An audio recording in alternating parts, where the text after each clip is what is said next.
Parcours, la deuxième partie de notre entretien avec M. Abdraman Koulamala, ancien membre du gouvernement, ancien rebelle, chef des partis politiques, le président de l'Union démocratique tchadienne. Il est aussi écrivain.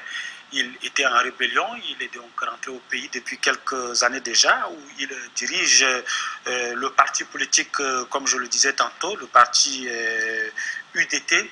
Il est notre invité, donc nous allons suivre la suite de cet entretien que nous avons eu avec lui. Il a également écrit un livre, notamment La bataille de N'Djamena de 2 février 2008. Vous avez créé donc votre parti l'Union qui sera légalisé officiellement en 92. En 92, oui. La création de ce parti, pardonnez-moi, on nous a empêché les salles. C'est Balzar qui nous a empêché les salles. Oui. Et on a fait la création, vous savez où? Dans le café de l'hôtel La Tchadienne. Parce que le directeur de l'hôtel La Tchadienne voulait que j'ai l'autorisation des autorités qui viennent d'arriver pour faire ma conférence de presse. Il ne voulait pas des ennuis. Donc, comme il y avait toute la presse internationale, les télévisions françaises, Jeune Afrique, RFI, tout ça, j'ai fait ma conférence. Le lendemain, RFI en a parlé. Et 2 jours après, le général Nadjita et M. Soubiane sont descendus exprès à la radio Tchad pour m'attaquer. Ils ont été interviewés par Koumou Sengagali. J'ai appelé Koumou Sengagali, j'ai dit, mais madame, j'ai un droit de réponse. Elle m'a dit, Abderrahmane, arrête, tu peux pas. J'ai dit, non, il me faut mon droit de réponse. On ne peut pas m'attaquer à la radio et à la télévision. Et on ne m'a pas donné le droit de réponse, mais j'avais quand même bousculé cela. Oui. Alors, vous étiez déjà à la tête du parti politique, mais vous avez créé aussi un journal. Alors, le journal, c'est pas moi qui l'ai créé, c'est mon frère Sourat qui a créé le journal, mais c'est moi qui... Enfin, lui et moi, on écrivait beaucoup dans le journal. On pouvait pas avec des pseudonymes. Voilà, moi c'est Ibn Choukri. Mon grand-père qui m'a élevé s'appelle Kifli Choukri. Donc j'ai pris le pseudonyme Ibn Choukri. J'ai fait des célèbres articles au secours débit, la DDS revient quand ils ont commencé à ramener les anciens de la DDS dans les services de sécurité. Y a-t-il encore un pilote dans l'avion? C'est des célèbres articles.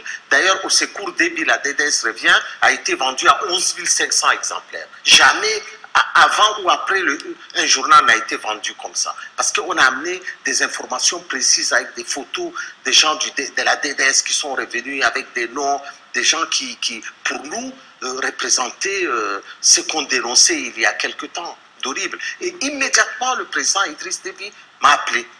Il m'a dit, j'apprécie que tu dises au secours Déby parce que je suis un recours. Mais ce n'est pas vrai que la DDS revient. J'ai dit non, président, voilà. Et c'est là où, s'il y a une amitié avec le président qui s'est créée ce jour-là, une amitié en tout cas politique, c'est ce jour-là. Et depuis, il m'a dit, Abderrahmane, il faut que tu m'aides.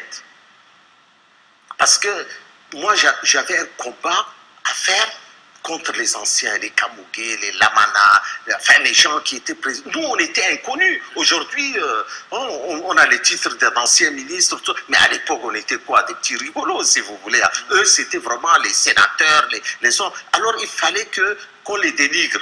Et je disais, non, mais c'est fini, les vieilles casseroles, les gens qui ont été... Donc, j'ai eu tort, parce qu'après, j'ai appris beaucoup auprès d'eux. Hein. Ils m'ont beaucoup appris et j'ai eu une amitié particulière avec le général Kabougué, qui restera un grand homme pour le Tchad.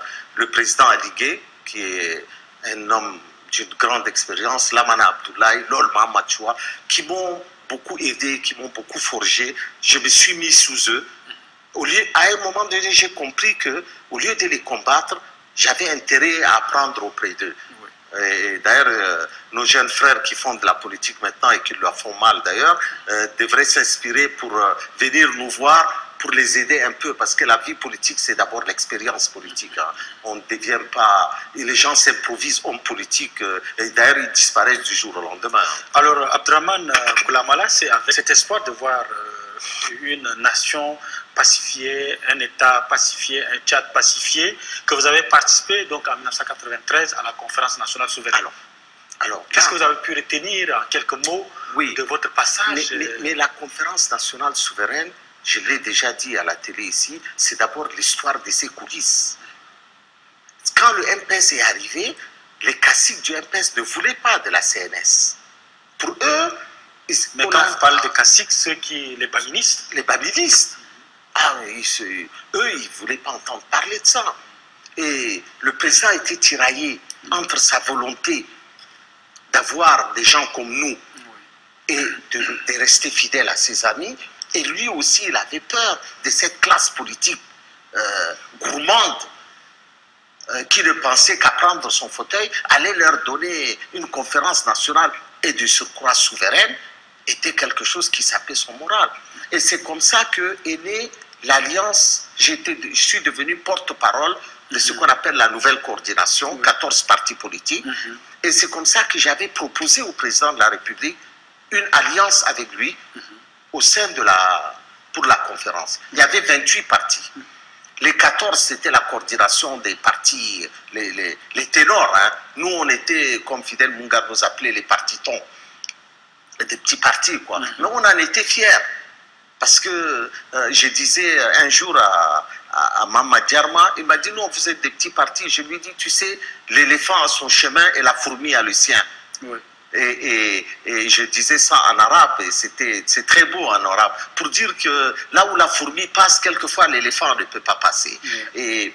Et c'est vrai d'ailleurs, parce que quand on est allé aux élections quelques années après, on a battu beaucoup des grands partis. L'UDT a fait des scores remarquables à Bokoro, à Massenia, un peu partout dans le pays, même dans la ville de N'Djamena. On a fait par exemple, on a gagné les élections à Bokoro. Bon, le jeu à l'époque, changer les résultats était une forme facile. Donc à la conférence nationale, le démarrage de la conférence a été difficile. Oui. Adopter déjà la souveraineté de la conférence a été quelque chose de difficile. Le vote à main levée ou le vote a été quelque chose... Voilà, ça a été quelque chose d'extrêmement difficile. Mais nous avons su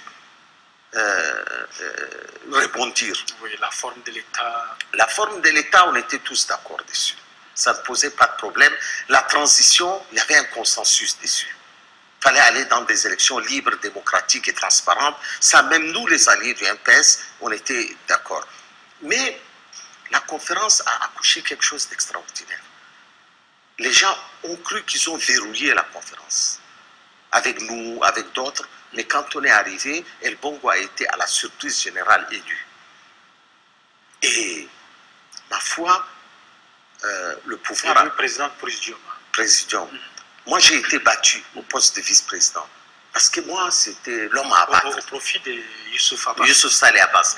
J'étais l'homme à abattre parce que j'étais vraiment je soutenais le MPS à bout de bras. Mais je le faisais de manière avec conviction. Oui, à César, c'est qui à César? Parce que j'estimais que grâce au MPS, on est là où on est. Et que le MPS ouvrait pour nous, les jeunes, des perspectives nouvelles. Vous savez qu'Idriss Déby est plus âgé que moi que de 2 ans, 2 ou 3 ans, je ne sais pas. Donc on était de la même génération. Donc je préférais le soutenir, lui, que d'aller avec les vieux barons qui ne nous reconnaissaient même pas. C'est logique, c'est la vie politique. Et quand on était en pleine conférence, quand on a voté les textes, j'ai appelé Salibou Garba, qui était dans mon alliance, et j'ai appelé quelques-uns, je leur ai dit, tout le monde voulait que je me présente comme, ou moi ou Salibou Garba, comme candidat à la primature. Et je leur ai dit, on va être battus, mais on ne va pas avoir le pouvoir. Il faut qu'on fasse une alliance pour gagner. La politique, c'est quand tu as le pouvoir. Ce n'est pas le prestige d'être candidat. Je leur ai dit, je ne peux pas être candidat. Et j'ai dit, Salibou, ne sois pas candidat aussi. Nous sommes très jeunes, très inexpérimentés. On n'a même pas été ministre, on ne va pas être Premier ministre.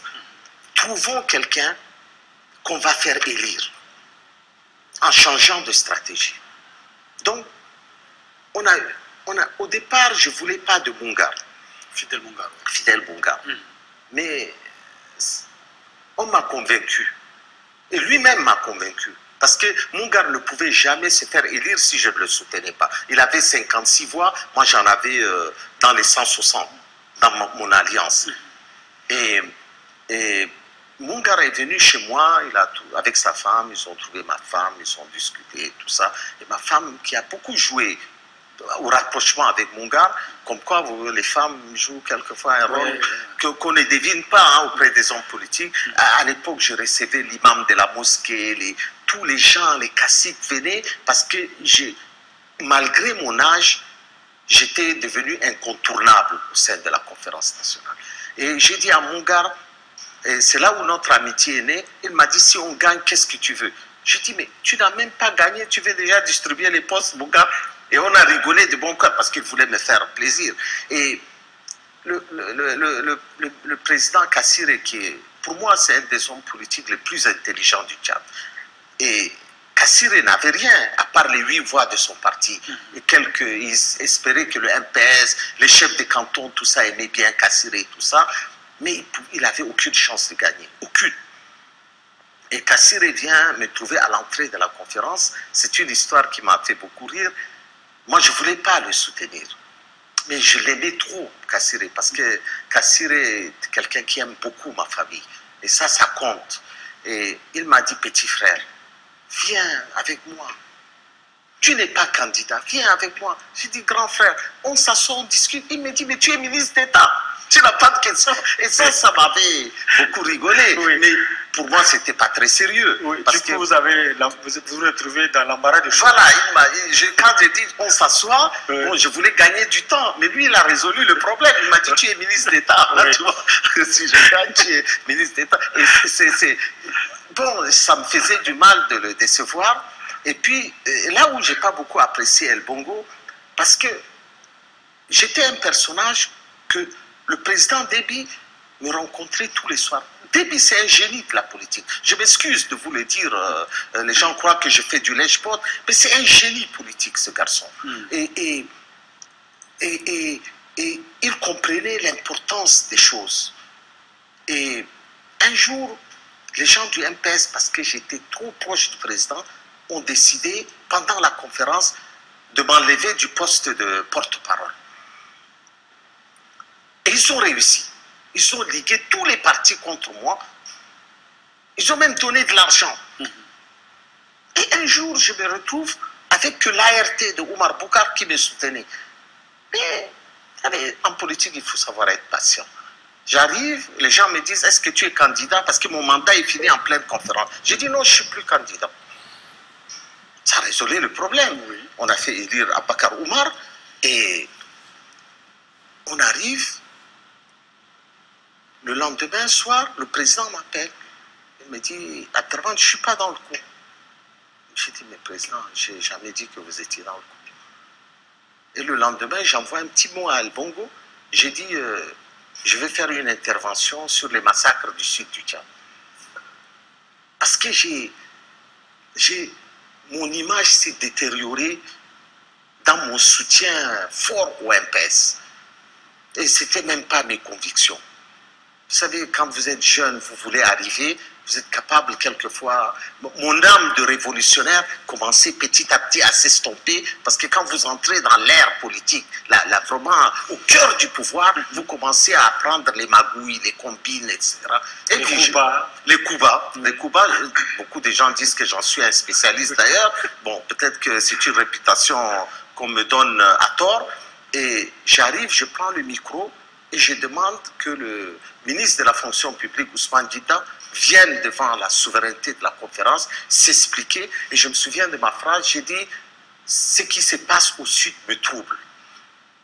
Mon peuple est en train d'être massacré. Vraiment, c'est un truc solennel. Et le Bongo, il ne savait plus il dit, c'est vraiment Abderrahmane qui parle. Et j'ai réveillé la conférence. On a suspendu la conférence par mon intervention. On a fait venir Ousmane Dida. Et le président m'a appelé. Je dis, mais monsieur le président, le MPS a voulu me combattre. Mais vous allez mordre la poussière. Et j'ai commencé à retrouver mon indépendance. Et après, les gens de la nouvelle coordination sont revenus me voir. Ils m'ont dit, écoute, on refait une commission, on ne peut plus te donner le poste de porte-parole. On a fait une commission, ils m'ont ramené comme président de cette commission, et c'est cette commission qui dirige de nouveau la coordination. J'ai essayé de rebondir, sortir par la porte et revenir par la fenêtre. Et à partir de là, j'ai accepté de revenir, mais en prenant un peu mes distances avec notre partenaire du MP. J'ai compris qu'il fallait que nous menions au sein de la nouvelle coordination notre propre stratégie au sein de la conférence. Mais j'ai gardé quand même une amitié, une fidélité au président de la République parce qu'il est resté très, très bon avec nous. Et on a pu faire élire Mungar à la surprise générale. Et Mungar est resté très, très, très, très fidèle à moi. Et vous étiez dans le gouvernement de Mungar, vous avez occupé un poste d'ailleurs très important, des travaux publics et des transports. C'est moi qui ai tapé la liste des membres du gouvernement pour vous dire que j'étais très impliqué dans ce gouvernement. Oui.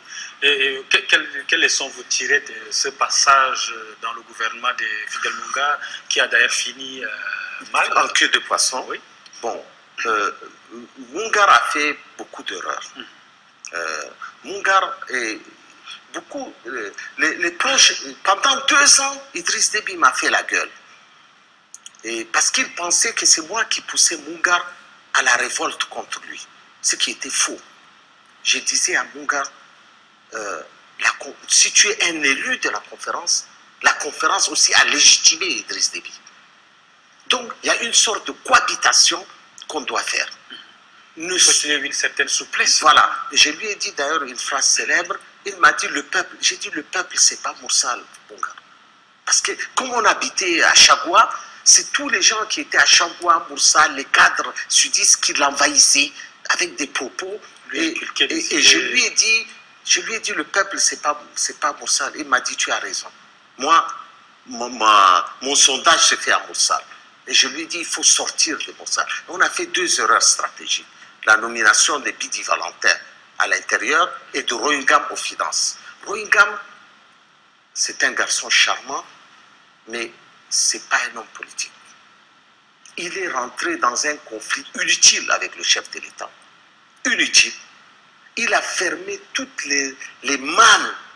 Le président ne pouvait même plus voyager. C'est inadmissible. C'est inadmissible. Il disait qu'on allait réformer les finances dans un pays qui n'avait même pas de recettes. Donc c'était inimaginable. J'ai plusieurs fois intervenu et à la fin, Mungar, il est parti, il s'est fait avoir. Les gens lui ont dit, tu sais ton problème c'est quoi? C'est Koulamala. Débarrasse-toi de Koulamala, qu'il ne vienne plus te voir et nous on va t'aider à ce qu'on ne te renverse pas. Et je lui ai dit, Mungar, la lance qu'on envoie sur moi, là, elle ne fait que me transpercer. C'est toi qu'on vise. Et il m'a donné des frais d'émission. Je suis allé me reposer à Paris. Et c'est à Paris qu'il m'appelle, il dit on vient de nous renverser. J'ai dit si j'étais avec toi, jamais tu n'aurais été renversé. Parce qu'il a compté sur des gens qui l'ont trahi. Il a été renversé. Parce qu'il fallait qu'ils aient 4/5 pour le renverser. C'était inimaginable que Mungar ne puisse pas avoir 1/5.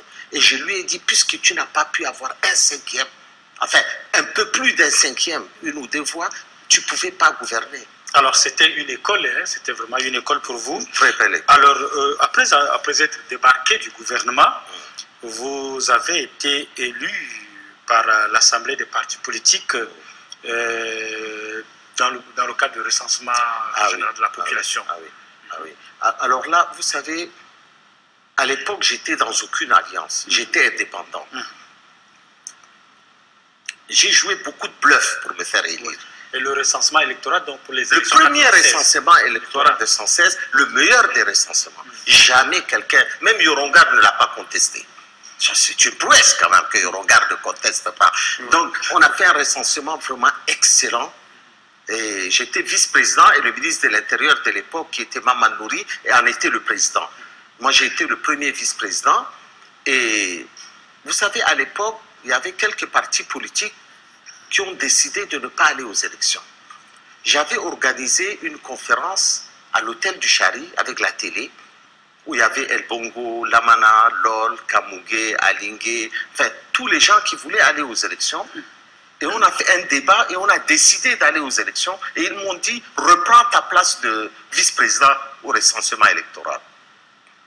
Et j'ai eu un communiqué de presse des partis politiques qui restait d'une violence inouïe. Et je regrette d'ailleurs ma réponse, parce qu'ils ont commencé à m'attaquer et j'avais écrit quelque chose d'assez dur. Et Antoine Bangui me l'a beaucoup reproché parce qu'il était dans l'autre groupe et c'est un homme que je respecte.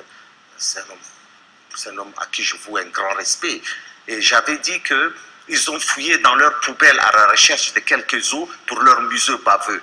C'était vraiment une phrase, il n'y a que la jeunesse qui peut vous pousser à dire de telles conneries. Et ça l'a beaucoup choqué. Monsieur Nadingar, qui était dans l'autre groupe, qui est un proche à moi, et il m'a dit « je ne te salue plus ». Et j'ai compris à l'époque que j'ai peut-être un peu exagéré. Ça, ce sont des choses qu'on apprend. Et le recensement a été bon. J'ai soutenu Idriss Déby avec beaucoup de fierté. Aux élections 96. Voilà, beaucoup de fierté. Et après, vous étiez nommé ministre de la Culture et Jeunesse. Bon, il faut retenir parmi les actions que vous avez pu réaliser au titre de ce département, c'est chef de département, le festival culturel au Tchad que vous avez organisé, c'était l'unique d'ailleurs. L'unique. Vous avez fait venir des grandes stars. 85 musiciens internationaux, oui. Avec un budget de 23 millions. André Maritala, Wenge Musica, Extra Musica, oui. Zaou. Oui. Mais vous avez eu beaucoup de soucis, beaucoup de problèmes financiers. Vous savez, quand on a fini ce festival, j'ai investi mon propre argent. Quand j'ai quitté le ministère de la Culture, je n'avais même pas d'essence dans ma voiture. Je vous le jure. C'est Sali Bougarba qui m'a déposé. Ma voiture est tombée en panne d'essence au ministère. Donc, ce festival-là, c'était... Je voulais laisser une trace pour la jeunesse. Alors, j'ai vu un jour dans le budget 23 millions de manifestations culturelles et j'ai vendu de la publicité à des grands groupes comme la BGT, etc. Tout ça. Et on a récolté une 50aine de millions. On a utilisé l'avion l'avion C-130. J'ai eu l'aide de l'opération Épervier au Tchad, parce que je connaissais le commandant des éléments Épervier. Et c'est comme ça qu'en bricolant par-ci, par-là, on a fait... Dites-vous qu'on a fait quand même le festival à Djamena, à Sa et à Mundou. Et on n'avait même pas 60 millions dans notre compte. On a dû... Et j'ai eu un premier ministre excellent qui s'appelait M. Koibla, que Dieu ait son âme. C'est un homme, c'est un premier ministre à l'écoute de ses ministres. C'est un grand monsieur. J'étais fier de travailler à ses côtés. Il m'a beaucoup aidé, il m'a beaucoup défendu. Et lorsque, après, les gens disaient, oui, le festival, ça a rapporté beaucoup d'argent, machin, il a dit, il faut décorer Koulamala pour ce qu'il a fait. Parce que, bon, on n'avait pas eu le soutien nécessaire de l'État parce qu'il n'y avait pas d'argent. Il y avait d'autres priorités. Il y avait l'armée. Il y avait des rébellions un peu partout dans le pays. Il y avait les fonctionnaires qui avaient du mal à être touchés. On n'allait quand même pas me donner de l'argent pour faire un festival. Encore que ce festival, quand je suis rentré, je vous jure, hein, il y avait le Camerounais qui a amené... Vous savez, même à l'époque, il n'y avait pas la sonorisation au Tchad. On a fait venir la sonorisation du Cameroun en avion. Et quand on est rentré vers 16 h, j'ai été étonné qu'à partir de 13 h, le stade était plein. Et à 16 h, quand je suis rentré, je n'ai même pas pu porter un costume. J'avais que ma chemise et mon pantalon. Et quand je suis rentré dans la salle, le côté galaxie, les gens se sont levés pour m'applaudir. Je vous jure, c'est authentique. J'ai eu un frisson. Et mon grand frère m'a dit, tu vas quitter le gouvernement. Et effectivement, la jeunesse du RJMPS est allée trouver le président et ils lui ont dit, tu as donné une tribune à Abdraman, la tribune de la jeunesse, et on m'a viré du gouvernement. Et le président plus tard m'a dit, tu vois, on m'a obligé à t'enlever, aujourd'hui il n'y a plus d'activité culturelle. Alors, le temps nous prend à la gorge, M. Abdraman Koulamala. Vous avez connu un énième exil à partir de 1998. Oui. Nous allons survoler très rapidement. Oui, oui, je suis parti en exil parce que j'étais pas très content. Je suis allé en France. Bon, j'ai pris ma famille. Vous n'étiez pas content de quoi? Oui, bon, j'ai eu quelques soucis avec le pouvoir, mais c'est vraiment des petits trucs. Je suis parti m'installer en France. Je suis redevenu directeur commercial. C'est là où j'ai créé mon entreprise. J'ai employé plus de 440 personnes à couper des raisins. Il y a même certains membres du gouvernement aujourd'hui au Tchad qui ont été mes employés. Quand ils étaient des étudiants là. Quand ils étaient des étudiants. Et j'ai fait employer plus de 200 Tchadiens qui étaient en France. J'ai employé des Sénégalais, des Camerounais, des Maliens, en fait toutes les nationalités, des Français et même des Chinois. Et je suis devenu un grand chef d'entreprise en France. Et le président Ndébi un jour m'a dit: qu'est-ce que tu fais en France? Ta place n'est pas là-bas. Et il m'a pris dans son avion à Genève et il m'a ramené au Tchad. En pleine campagne de 2001. Et j'ai fait sa campagne, il m'a confié la communication de sa campagne. On est resté, je suis reparti encore continuer mon entreprise. Et en 2004, j'ai été nommé de nouveau conseiller à la présidence. Et c'est là où j'ai viré de bord, je suis allé à la rébellion. Et là, en 2008, vous êtes devenu porte-parole des rebelles. C'est ce que vous avez d'ailleurs raconté dans votre livre intitulé La bataille de N'Djamena. Vous êtes rentré donc en N'Djamena en février 2008. Alors, qu'est-ce qui s'est passé? Parlez-nous un peu de votre vie d'un des chefs des rebelles. Parfois, vous vous retrouvez sur le terrain, sur le théâtre de combat jusqu'à N'Djamena en février. Oui, quand je suis allé, d'abord, j'aime bien raconter ça. Moi, je ne suis pas allé en rébellion directement. Ma femme est d'origine soudanaise. On est parti en vacances. J'ai été happé par la rébellion. Vous étiez en vacances au Soudan? En vacances au Soudan, j'ai quitté la présidence, tout ça. J'étais en vacances au Soudan. Et de fil en aiguille, je suis rentré dans la rébellion. Et au départ, j'étais très discret puisque je suis parti à la rébellion en 2006. Jusqu'en 2008, personne n'a entendu parler de moi. Je ne croyais pas trop à cette affaire-là. Et en 2008, l'ensemble des mouvements politiques militaires ont peut-être pensé que j'avais un peu de talent de communicateur et ils ont pensé qu'il fallait me convaincre d'être le porte-parole de cette rébellion-là. Et franchement, j'ai fait beaucoup de résistance avant d'accepter. Mais quand on m'a nommé, à partir de 2006, je me suis déjà installé dans le Darfour. Je vivais sous les arbres. Hein. Je ne vivais pas à Khartoum ni en France. Hein. Et j'ai appris le maniement des armes. Entre parenthèses, les armes n'ont jamais résolu le problème du Tchad et ne le résolveront jamais. On a appris le maniement des armes. Je suis devenu un combattant. Je suis rentré dans cette lutte armée. J'étais un porte-parole un peu virulent. J'ai beaucoup contribué à la démobilisation des forces gouvernementales et en février 2008, j'étais en plein combat, au cœur des combats. J'ai vécu une expérience politico-militaire extrêmement... C'était la première expérience depuis... Oui, j'ai assisté à quelques combats, mais de moindre mesure. Mais là, on a fait 1000 kilomètres pour venir au cœur des combats. La bataille qu'on a fait à Massaguet, qu'on a fait à Bir Barka, furent des batailles vaillantes de deux côtés. Il ne faut pas croire que parce qu'on est rentré à N'Djamena, on n'a pas eu de résistance. Non, on a eu une résistance acharnée des forces gouvernementales. Et même à la présidence ici, les gens n'ont pas fui comme Hissène-Habré l'a fait. Président Idriss Déby, d'ailleurs, je n'ai pas voulu écrire ce chapitre, la résistance du palais. Le palais présidentiel a vraiment résisté. On a été incapable de prendre le palais. Mais nos divergences entre chefs politiques ont été la principale cause de notre repli. Hein, et ces divergences... Et vous étiez à N'Djamena? On était à N'Djamena. Moi, je me suis promené dans toute la ville. Hein. On était à N'Djamena, on était au Palais du 15. Je suis même allé chez moi. On était venu à la radio Tchad. Moi, j'ai participé au combat de la radio Tchad pour la prise de la radio parce que je voulais m'exprimer à la radio Tchad. Et le gouvernement a compris qu'il ne fallait pas nous laisser cette opportunité de faire. Donc, Non, ce fut... bon, beaucoup de gens me demandent si je regrette. J'ai dit la question ne se pose pas. C'est la question que j'allais vous poser. La question ne se pose pas. On ne vient